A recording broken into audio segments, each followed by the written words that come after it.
Hey everyone, कैसे आप सभी लोग। द पॉलिटिकल मास्टर में आप सभी का स्वागत है। आज इस वीडियो में क्लास 10 के एसएसटी का ज्योग्राफी का चैप्टर नंबर 5 खनिज तथा ऊर्जा संसाधन के महत्वपूर्ण प्रश्नोत्तर करने वाले। और इस वीडियो में हमने उन तमाम क्वेश्चन को शामिल किया जो सीबीएसई ने पिछले कई सालों में लगातार पूछे हैं और इस बारे पूछे जाने की संभावना है।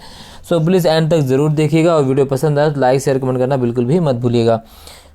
तो खनिज तथा ऊर्जा संसाधन की बात करें तो ये जो वन वर्ड क्वेश्चन आते हैं दोस्तों यहाँ से पूछे जा सकते हैं कि अवसादी चट्टानें क्या हैं, अग्नि चट्टानें क्या होती हैं, कायांतरित चट्टानें क्या होती हैं, ठीक है ना, ऐसे क्या होता है, मैग्नीज ग्रंथियाँ क्या होती हैं। इस तरह से एक वन वर्ड क्वेश्चन जो है पूछे जा सकते हैं। ठीक है, इसको आपको करना है।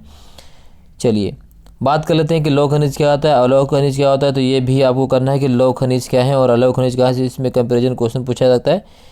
परंपरागत ऊर्जा संसाधन क्या होते हैं और गैर परंपरागत ऊर्जा संसाधन क्या होते हैं, सीबीएसई 2011 में क्वेश्चन पूछा गया। तो इसको आपको कंप्लीट कर लेना है। 2016 में भी आता है और 18 में भी आता है, क्वेश्चन आता है ये। ठीक है, तो दोनों लौह खनिज अलौह खनिज क्या हैं, परंपरागत ऊर्जा संसाधन क्या और गैर परंपरागत ऊर्जा संसाधन क्या है, इसको आपको कर लेना है। ठीक है, इसके बाद आते हैं खनिज क्या है। तो खनिज से भी क्वेश्चन पूछा जाता है। खनिज वे प्राकृतिक यौगिक होते हैं जिनकी संरचना तथा संगठन एक समान होता है। ये चट्टानों तथा अयस्कों में पाए जाते हैं और इनकी उत्पत्ति भूगर्भ में होने वाली विभिन्न भूवैज्ञानिक प्रक्रियाओं द्वारा हुई है। हीरा सबसे कठोर खनिज होता है तथा चूना सबसे मुलायम होता है। तो इस तरह से क्वेश्चन पूछे जा सकते हैं। ठीक है, कभी कभी क्वेश्चन ये पूछा जाता है कि भाई विश्व का सबसे अधिक अभ्रक कहाँ होता है। तो भारत में विश्व का 60% अभ्रक का उत्पादन होता है। ठीक है ना, इस तरह क्वेश्चन पूछा जा सकता है। अग्नि तथा कायांतरित चट्टानों में खनिजों का निर्माण कैसे होता है। तो अग्नि तथा कायांतरित चट्टानों में खनिज दरारों, जोड़ों अथवा भ्रंशों में पाए जाते हैं। इनके छोटे जमाव सिराओं के रूप में तथा बड़े जमाव परत के रूप में मिलते हैं। इनका निर्माण प्राय उस समय होता है जब ये तरल अथवा गैसीय अवस्था में होते हैं और इन्हें दरारों के सहारे भूपृष्ठ की ओर धकेला जाता है। भूपृष्ठ की ओर जाते हुए ठंडे होकर जम जाते हैं और तांबा, जास्ता, जिंक, सीसा आदि धात्विक खनिज इनके उदाहरण हैं जो अग्नि और कायांतरित चट्टानों में सिराओं के रूप में मिलते हैं। ठीक है, तो ये सारी चीज़ आपको कर लेनी है। हमें खनिजों के संरक्षण की क्यों आवश्यकता है। तो हमें खनिजों के संरक्षण की आवश्यकता क्यों है, क्योंकि खनिज तथा उनसे बने पदार्थ हमारे उद्योग तथा कृषि का आधार है। ये नवीकरणीय स्रोत होने के कारण इनके निर्माण में लाखों वर्ष लग जाते हैं। यदि हम इनका शीघ्रता से उपभोग करेंगे तो इनके भंडार शीघ्र ही समाप्त हो जाएंगे। ठीक है ना, जिससे कुछ आपको कर लेना है दोस्तों।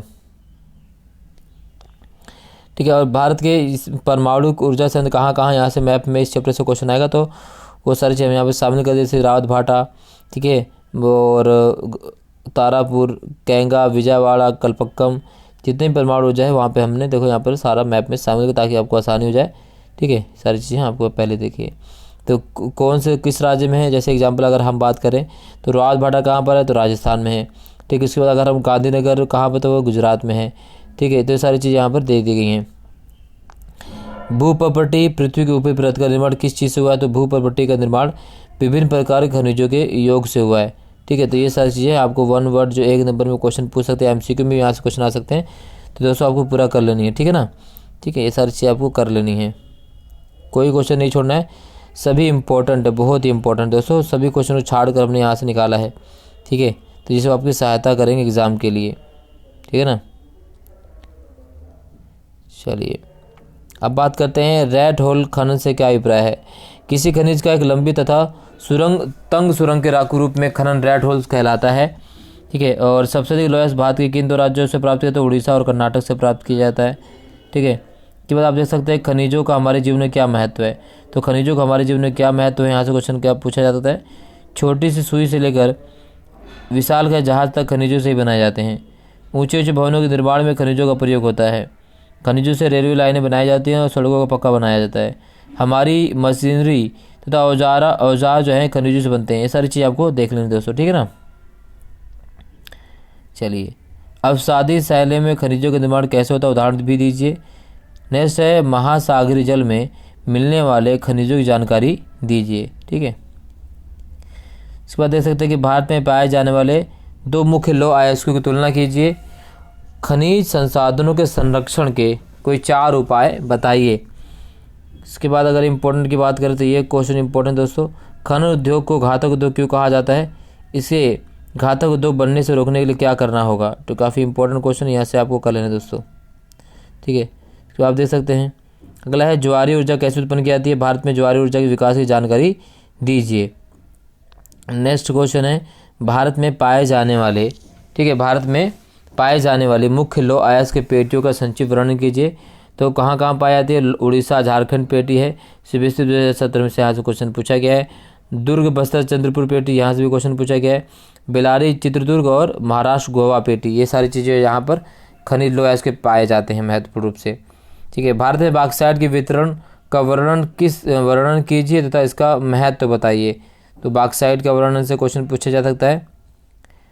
अगला है अभ्रक कैसा खनिज है, इसके महत्व तथा भारत में इसके वितरण का वर्णन कीजिए। नेक्स्ट इंपॉर्टेंट क्वेश्चन क्या है, तो ये देख सकते हैं आप सारी चीज़ यहाँ पे हमने सभी क्वेश्चन को यहाँ पे शामिल कर दिया जो आपको करना है, ठीक है ना। तो ऊर्जा के संरक्षण की आवश्यकता क्यों है, तो ऊर्जा के संरक्षण की आवश्यकता है कि सीबीएसई ने से 2017 में पूछा हुआ है। इसके अलावा भारत के मानचित्र पर मैग्नीज, बॉक्साइट और अभ्रक के महत्वपूर्ण केंद्र दर्शाइए। तो जो मैप में क्वेश्चन पूछे जाते तो उसको हमने शामिल कर दिया। अजमेर, बेवर, कटौनी, गया, हजीराबाग, अमरकंटक, बालाघाट, नागपुर, बिलासपुर, कोरापुट, ये सारी चीज़ यहाँ पर दे देगी दोस्तों, है ना। इसमें कौन से मैग्नीज वाले, कौन से बॉक्साइट वाले, कौन से अभ्रक वाले हैं, सभी केंद्र यहाँ पर दे दिए गए हैं। क्लियर। इसके बाद ऊर्जा के प्रकाश स्रोत कहाँ कहाँ पाए जाते हैं, ये सारी चीज़ यहाँ पर पहले से दे देंगे दोस्तों, ताकि आपको करने में आसानी हो, ठीक है ना। सारे मैप के साथ दे दिए हमने। के बाद ये एमसीक्यू क्वेश्चन इस चैप्टर के खनिज तथा ऊर्जा संसाधन जितने भी एमसीक्यू क्वेश्चन हमने आप शामिल कर दिया है, ठीक है ना। तो दोस्तों इस वीडियो में बस इतना ही। वीडियो देखने के लिए बहुत बहुत धन्यवाद दोस्तों। वीडियो पसंद लाइक शेयर कमेंट जरूर कीजिएगा। चैनल पर नए तो चैनल को सब्सक्राइब करना बिल्कुल भी मत भूलिएगा, ठीक है।